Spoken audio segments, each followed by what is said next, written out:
శిష్యుల్లో ధైర్యంగా బహుధైర్యంగా నిలబడి యేసే రక్షకుడు, ఆయన నామంలో తప్ప మరొక నామంలో రక్షణ లేదు అని 3 సార్లు బొంకిన పేతురు చెప్తా ఉన్నాడు. హల్లెలూయా. అంతకుముందేమో పరిశుద్ధాత్మను పొందక మునుపు భయపడి దాక్కుంటున్నాడు. చిన్నపిల్లల దగ్గర నేను ఎవరో యేసు ఎవరో నాకు తెలియదు, ఆయనకి నాకు ఎటువంటి సంబంధం లేదని బొంకుతా ఉన్నాడు, అబద్ధాలు ఆడుతూ ఉన్నాడు. పిరికివారిగా యూదులకు భయపడి, ఆ రోమా సామ్రాజ్యానికి భయపడి యేసు సిలువ వేసినట్టుగా మమ్మల్ని కూడా సిలువ వేసేస్తారేమో అని తలుపులు వేసుకుంటూ ఉన్నారు వాళ్ళు కదా, తలుపులు వేసి దాక్కుంటూ ఉన్నారు. కానీ ఎప్పుడైతే పరిశుద్ధాత్మ కొరకు వారు మేడగదులు ఏకీపించారో, హల్లెలూయా, అక్కడ పరలోకం తెరవబడింది.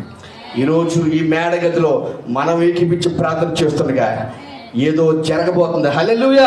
నేను చెప్పగలను, ఆయన రక్తంలో పడబడిన బిడ్డగా, కుమార్తెగా నువ్వు ఏకీపించి రోజు చేస్తున్న ప్రార్థన పరలోకం నుంచి ఒక మహిమ కార్యాన్ని మనకి చూపించబోతుంది రుజువుగా. హల్లెలూయా.